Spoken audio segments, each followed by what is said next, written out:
So we said yesterday, did you finish Pezain? I don't think so. Okay.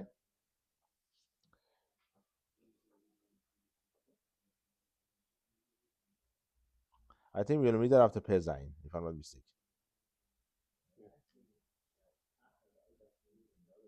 So we said yesterday that Jewish people, they stood by Har Sinai, the Mount Sinai, and face to face, they talked to Hashem. Not something they saw in their dreams, or that's how the people, the philosophers, they think about it. باز تیشنا علاف هشرعا بهش هشر یدامه لو باید هایی بشنا او به هشنا و یکیسا شیش میدبریم و شما دوباره به دیمیوم نفشو لو به وزنا به روی اوتو به مخشاباتو لو به ایناف. So basically, we mentioned up to here, the Jewish nation started in a way that everyone talked to Hashem. Everyone could say, could claim that Hashem talked to him. وخشوا إلى عصبارات بازه هم اعماد هگادول الشباب بيقود هديبور هايلوكي من المختار هايلوكي والبخاطر ويأثر هديبورات هايل بيشتنه دخول من يكرا وطانا من المشه برعون مختار الوكي كأشر شما وديبر الوكي وأصال های مشه بسیار هشم بیتعله آرون وقیم والا و مشکان هنود. So that's basically all these 10 commandments was given to Jewish people, and Hashem commanded the Moshe Rabbeinu should make an Aron, to the box, to put the 10 commandments inside. ונשאר בין בני ישראל במשך תקופת הנבואה כ900 שנה עד שמרה העם ונגנז הארון וגבר עליהם נבוכדנצר והגלה. There's a whole story about what happened to the Aron. After 900 years, the Aron got basically went down to the ground, got lost basically. And Nebuchadnezzar came, as we exactly what in the Gemara right now, the Beit HaMikdash got destroyed, and they went to the Galut. Until then, they had this basically luchot of the 10 commandments. Very nice. That's the history of the Jewish people that this person, this Rav, gave it to Kuzari. Amar Kuzari, Pechet. اینه میشه شما دیبرایم که الوکیم دیبرایم قلخم به خاطر لایم لخود به زولزه یش تو حسدقا این یخص لایم دعت هرگشما بگم لاخم یش حسدقا هویل و اند خیال ال حمدوت هگدونیم من اخبادیم هگلویم و اش رسخ لاخم من اشتیختم اتحقش و ایون هستیختی. Now we need the David to translate for us.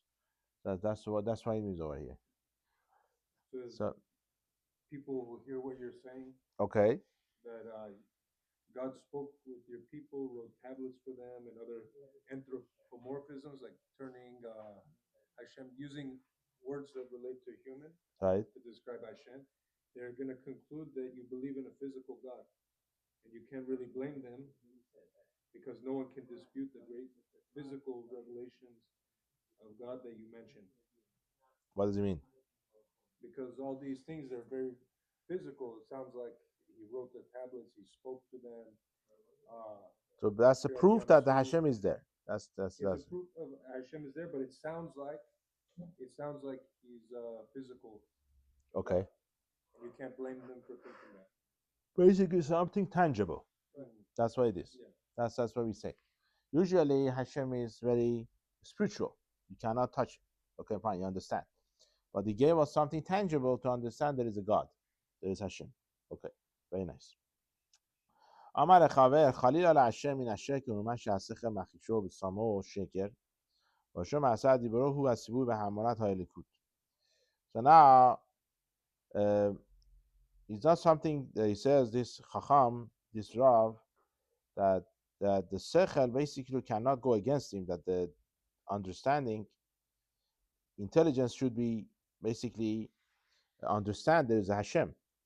That one of the first commandments we have in the 10 commandments, as Asera Diberot, you have to believe, you have the faith in Hashem.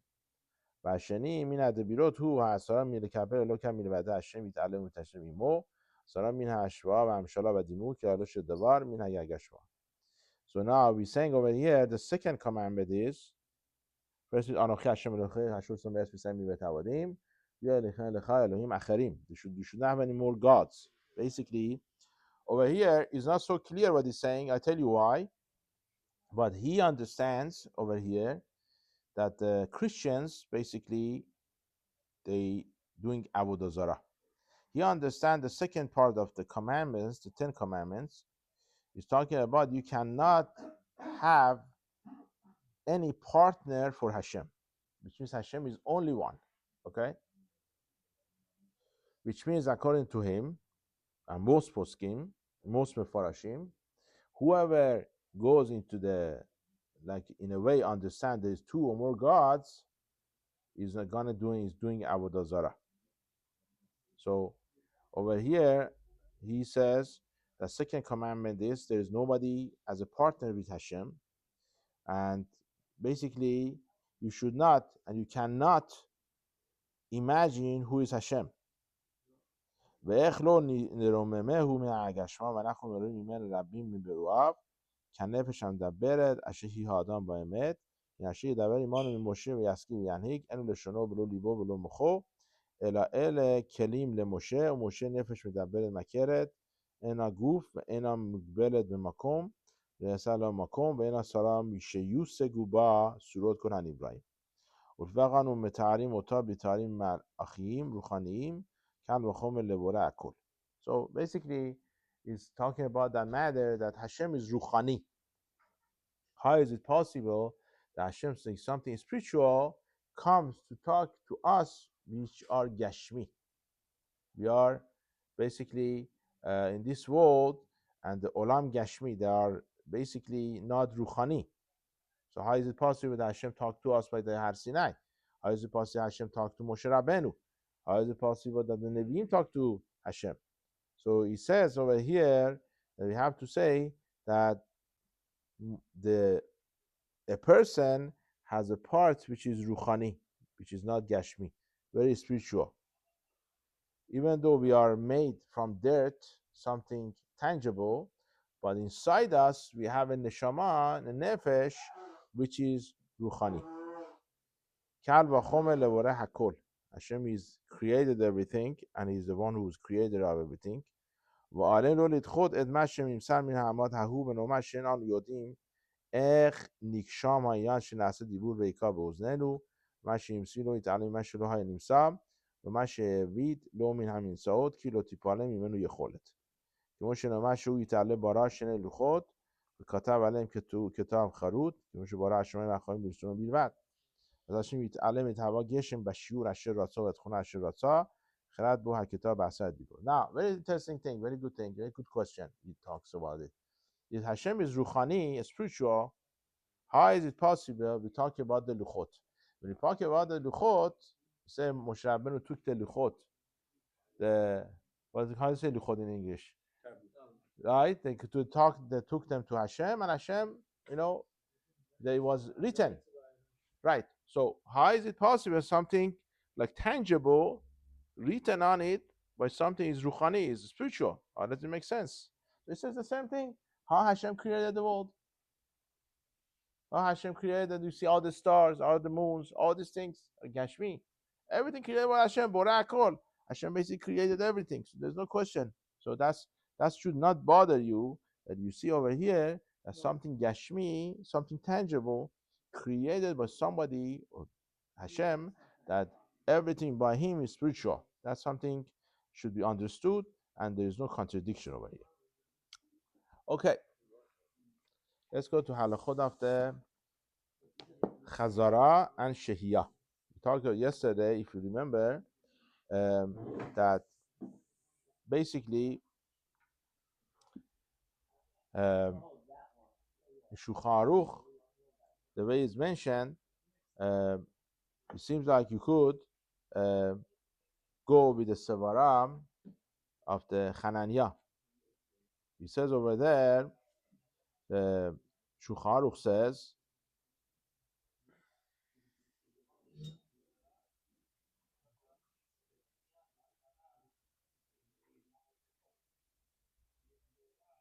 let me see, I have the Shulchan Aruch here. Oh, here. So according to Shulchan Aruch says over there, like a Rif and Rambam, that the halacha is like the chachamim, which means you have to wait until your food gets completely cooked, then you are allowed to put it on the fire before Shabbat. And then Shulchan Aruch brings the Yesh Omrim. So first he says Rambam and the Rif, which like the Chachamim. I say Yesh Omrim, that basically according to the Rashi and Tosfot, the Chananya, that even though it's Ma'achal ben Dorsai, you could put it on the fire. Now, we know usually when you have Satan V'yesh, when you have Shulchan Aruch says something, and then he says something in the name of some people, we go like the first opinion. So instead from Shulchan Aruch, you have to go like the Chachamim. You cannot put, you should not put, I better say, is not recommended to put the food which is not cooked completely, even the Ma'achol ben Dusai, on the fire before Shabbat. Rema says that the minhag is like a Chananya, to be making. Okay?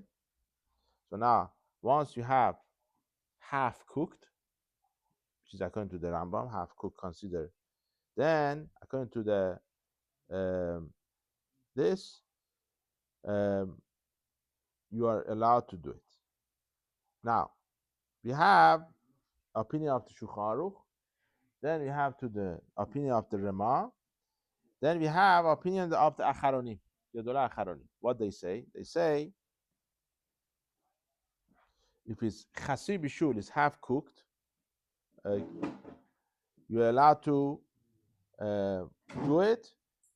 Over here, there's one of the places that the our minhag is not like Shulchan Aruch. Usually, Sephardim, they follow the Shulchan Aruch, and we follow it either for the Chumrah or for the Kula. Over here, what we do, we are makel like the minhag is to be makel like the Chananya, and even though your food only ma'achal ben dorsai, you can put it on the fire before Shabbat. Okay?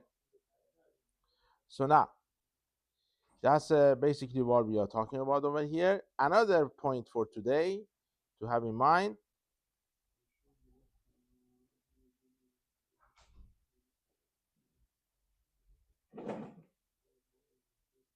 That's what we're talking now for the is for something that you're gonna eat on Erev Shabbat, or it doesn't matter? Doesn't matter. Doesn't matter. So what we're saying over here doesn't matter. Now, so I started yesterday.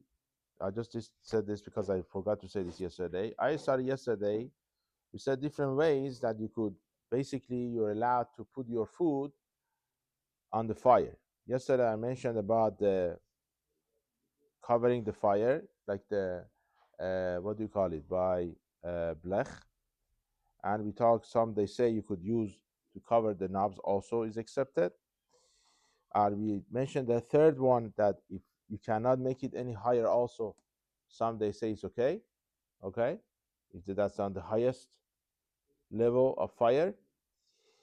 Now, another thing I mentioned yesterday, if you put piece of meat inside your food right before Shabbat, that's also accepted. You could do it because you take your mind away from it and you're not going to come and change the temperature. You're going to wait for tomorrow.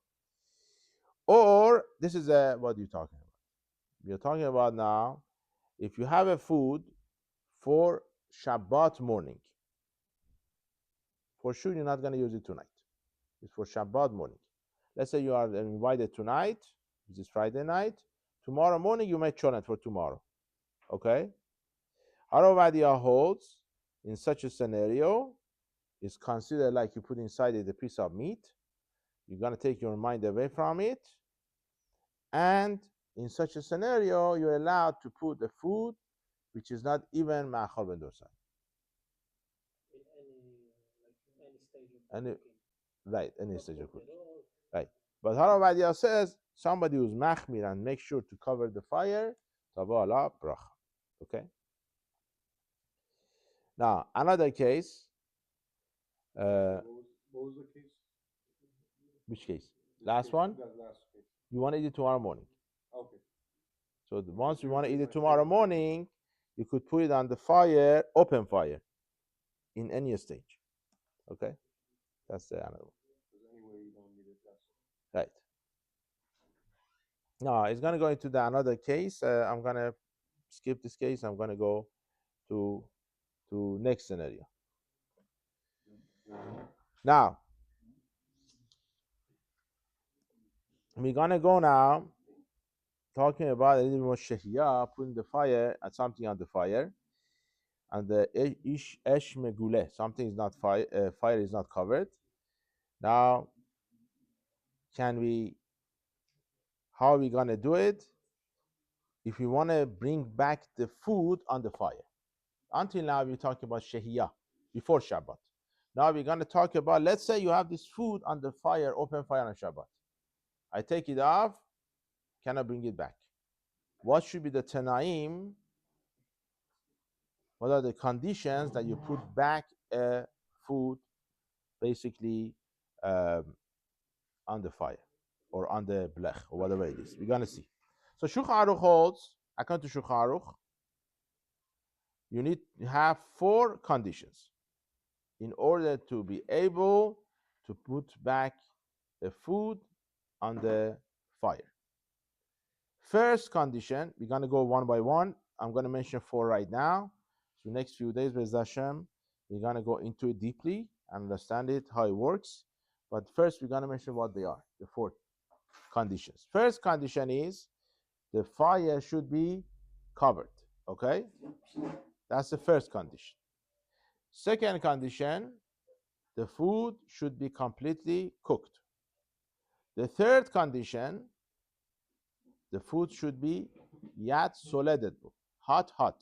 Yad solededo means you are not gonna be able to eat it. Or over here we're talking about liquid, you cannot even drink it. The fourth one, according to Shulchan Aruch, you are not allowed to put it on the floor. Okay? You are not allowed to put the pot on the floor. Sounds very much. Oh yeah? I'm gonna say how many conditions you had when you got married? Nothing harder than getting married, you know. Okay. So you need 4 conditions. According to Shulchan Aruch, if one of these tanaim, one of these conditions are missing, then you cannot do it. Okay? Take from ash beluya, put back on ash beluya. Never. You cannot do it. Why not? Looks like cooking. Very nice. Okay. Let's see. That's right. Okay. Very nice. So we're gonna go one by one. The first tonight is first 2 minutes. We have 2 minutes to basically the fire should be covered. Okay. What's the reason the fire should be covered? Huh? So what? The food is cooked. Okay. Mixing bash. So it looks like you are cooking. When you put the food back on Shabbat, we're not talking about Erev Shabbat. On Shabbat, we're talking about. So somebody sees him, if somebody sees him, even if he doesn't see him, even if nobody's there, in Meichachon made a Gezerah, if somebody sees you, he's gonna think you are cooking on Shabbat. Okay? Very good. So we are saying over here, if your fire is not covered, once you take it off, we're gonna put it back. Now, next question we want to ask today, I don't think we're gonna get into it to do it. Am I allowed to cover my fire on Shabbat? Okay? Let's say I took it off, I follow the other conditions, I tell my wife, put the belach. She's gonna put the belach. Can I put it back? Or not? We fulfill the other conditions, but this condition is not there. But actually we talk about it on Sunday. What? Okay, very good. Come back Sunday. Very good.